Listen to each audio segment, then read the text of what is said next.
welcome back to another video. Today's video we're going over all the operators here in Delta Force, going over what they're doing, kind of like just basic understanding of the characters so that you guys are able to choose your operators a little bit better in game. So, without further ado, let's hop right into it with the first one called D-Wolf. Now, Limits D-Wolf are meant to be is conquered! your kind of basic Salk operator. He's going to be your basic one when you're going to use the first time you load the game. You're going to get him. And so he's really kind of the most easiest to use in the grand scheme of things just because he's super basic. So he has motorized exoskeleton, which basically lets him have increased speed when running as well as an increased time in which he can run. Then he has a triple blaster, which allows you to shoot 3 explosives at once. This is going to be really good for killing hordes of enemies that are, pushing you at once. It's a really good thing for that. He also has tactical smoke grenades, and he also has the tactical slide trait. Next up, we have Viron, or Viron. He's going Let's to have knock them the off their Crouching feet. Tiger knockback for kind of an understanding what that does. It fires a compressed air round that knocks down nearby enemies on impact, which is kind of cool. You don't really see this being used all that much on multiplayer, but it is something that you can use. He also has the dynamic propulsion. This is kind of like a dash or like an exo dash, so you can kind of you know gain a little distance with a little push, as you can see in the video clip. Um, so that's pretty cool. A lot of these operators, these assault operators, have these little dashing abilities, so which is pretty cool. He also has a magnetic bomb. You have a couple of these. They're basically like C4s, but they go off anytime their detonation thing goes off. I don't know how exactly these work, but they're pretty cool and they're really fucking deadly against tanks. Um, I have been destroyed multiple times. They're pretty devastating. We also have the dynamic auxiliary system. This increases your system power when using a gadget or falling from a height, reducing all fall damage and boosting movement speed. So this is kind of like the other thing from the other assault character, but a little different. Next up, we have Nox, and Nox has the Silent Assault ability, which is activates his jammers to disrupt nearby enemies. This reduces his sound range and enhances mobility. During this period of time, any recon gadgets will only detect his initial location upon their activation. In Warfare mode, Nox becomes undetectable. Basically, this is your stealth operator. This is going to be your ghost. If you're playing Call of Duty, and you have Ghost. This is going to be your ghost. Okay, and you're dead silent. So pretty good if you're just trying to be stealthy. Which is what I heard is pretty much the big one for operations. So if you want to be stealthy in operations, this is the one to go for.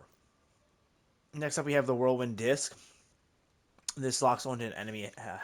Locks on to an enemy ahead. Once locked, it can be thrown to automatically track the enemy and detonate, which is pretty cool. This is something I haven't really messed with. This operator in general I haven't messed with, and I think this is something I might have to mess with more often going forward. So yeah, if you're interested in being stealthy and tracking players and all that, this is definitely the character for you. He also has a flashbang, which is pretty cool, I guess. I haven't really used flashbangs all that much. He also has deep trauma. Enemies damaged by Nox take longer to use meds. Enemies down require more time to revive. And it also delays enemies' regeneration in warfare mode, which is pretty good. And our last assault is baby girl over here, Wanna duel? Tempest. She's going to have the ability to have the evasion device. Basically, what you're going to do here is you're going to pop it. You can run a certain amount of time, and it will.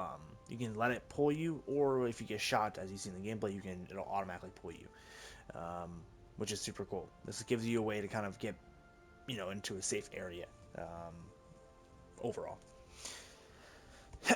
Next up, she has a combat roll. This is kind of like, again, like a dash, but this dash is a roll instead of a air dash or side dash or anything like that. So it's pretty cool. She also has a drill charge, which allows you to attach this onto something. It will drill charge right through that item and cause damage to those enemies. She has the auxiliary surge spine, which is when a bullet or explosive is nearby. Tempest's auxiliary spine releases electric currents, greatly enhancing her core muscles, increasing her sprint speed. Also increases swimming and under normal conditions. So If you're going to be in the water a lot, this is a good operator run because she'll kind of swim a little faster. And then Don't up call me next, mister. we have the first medic character. This is probably the best medic character in my personal opinion. This is Stinger. And he has the high-tech pistol, which is basically a revive pistol. And this will have increased revive times. You can shoot enemy teammates to heal them. And you can also heal yourself. Pretty cool. He also has smoke and smoke grenades. So he has two smoke abilities. And smoke in this game is pretty deadly because, as far as I'm aware of, there's no thermals other than sniper rifles. So you're not going to see thermals in ARs often. So pretty good. And he also has the expert rescue. Use the high pistol to be more faster with revives, etc. So really cool thing just to have if you're trying to revive someone. Next up, we have Toxic or Toix. She has a Dragonfly swarm system. Raises a swarm of UAVs forward, allies along the path gain temporary adrenaline boost, while enemies suffer temporary interference. That just starts their hearing and vision and reduces max HP. Pretty cool. She also has the Adreno boost, deploys buff to nearby allies, including their handling and reducing their hit flinch, while temporarily increasing ally movement speed. Each kill assist made by an ally during this buff will boost the next one. So it's pretty cool. Then we have Blinding Gas. This is going to be throws a blinding gas that blinds enemies within its range. This is something that is kind of deadly if you use it correctly. And she also has swift healings. In operations, shortens nearby squad mates' activation time to use consumables. In warfare, shortens nearby squad mates' HP recovery delay after taking damage. So, pretty cool. And those are only two medic ones we have right now. I'm assuming we'll get more medical characters soon, but right now that's what we I have. Up next, we have our first, I guess these are supposed to be support characters, and that's Shepard. Shepard has sonic paralysis, deploys a sonic drone to suppress enemies within 30-meter radius, reducing their fire rate. It will also destroy enemy sonic devices and interfere with recon devices. So, pretty good if you're trying to deal with enemies that are spamming like recon stuff as well. He also has a sonic trap. This deploys a sonic trap that sticks to the land surfaces. It triggers when the enemy unit comes within 4 meters, damaging and slowing all enemies in a larger area. So, pretty cool. He also has a frag grenade, which is nice. He's like one of the very few operators that have frag grenades, so it's kind of refreshing. And he also has sonic defense, generates an anti-phase sound waves with his hand-mounted device, reducing the damage he takes from explosions. So this is good if you have someone that's spamming grenades or rockets at you. Up next, we have Yolra.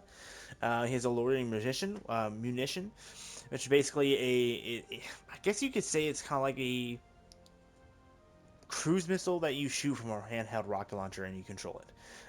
Because it's just a giant missile, shoot it, you control it to the target. It goes extremely fast. You have to be very, you have to get some practice with it because it's hard to use at first, but pretty good overall. He also has the quick set cover. This is going to be a little grenade you toss, and that will make a little cover for you. Pretty simple. He also has the incendiary grenade, which is pretty cool. He is battle hardened, has stronger resistance against slow effects from fractures and class gear. So, my understanding is this basically makes you have more protection, like an extra armor almost. And our last support is Seneve. He has a EOD set, which basically gives you a riot shield. Pretty cool. Um, it's not an insane riot shield, but it is pretty good. So he is also has a grapple gun, fires a grapple gun that pulls in enemies, down squad mates, or gear crates on hit. And its rope can be damaged. So this is pretty cool. Something I haven't messed with a lot though. I've actually been using this wrong actually because I thought this was a grapple hook. And it's actually a grapple gun, so you can't grapple onto something. It pulls it to you. So that's something I didn't realize. That's why I've been using it wrong this entire time. He also has a razor wire, which is cool. You can pop that down, makes an area have razor wire, slows enemies down, deals damage, etc. He has rear guard as well. When not in use, his blast shield remains on his back, blocking blows from behind. And then our last section of characters are two recons. We have Luna. She has a detection arrow. Fires a arrow that will scan 40 meters around you and scan enemies. Pretty cool. She has a Volt Arrow, which is an electrified arrow that will slow enemies down and deal damage over time. And she's the only other operator in the game that has a frag grenade, so that's pretty cool too. She has enemy analysis, which enemies damaged by Luna will be briefly marked. So basically, this is why sometimes in warfare and operations, it feels like everyone knows where you're at. It's because you're probably being shot by Luna, and she's marking you. So, rip. And the last but not least is Hackclaw. This is one of the newer characters. She has a signal decoder. Activates her decoder to periodically scan up to 6 enemy signals within 60 meters ahead of you, displaying their movement in her contact lenses. The closest signal is highlighted in red. So, pretty useful, especially on operations. And she has the flash drone. This is something I was trying to tell someone about the other day. Why it's broke, which is why we died in operations because of this single drone, and they didn't want to hear it. But this is the flash drone. This thing will track an enemy down and give them a flash bang in their face. It's super hard to deal with because you see it coming, but it's very, very small in this game, so you can't see it very, very well. And yeah, it's rough. And she has a data knife. Throws her data knife to hack nearby electronic devices within 10 meters upon impact and briefly disables them. And you also deal significant damage if it directly hits an enemy. Pretty cool. She also has Silent Step. She has Dead Silence. She's reduced sound for crouching or walking. And you make less noise when you run. That is all of the characters that we have here on Delta Force. I hope this is helpful for you guys that are learning the characters. And if you guys want me to break down characters better in the future, let me know below. Yeah, thank you so much for watching, and I'll see you guys in the next one. Peace.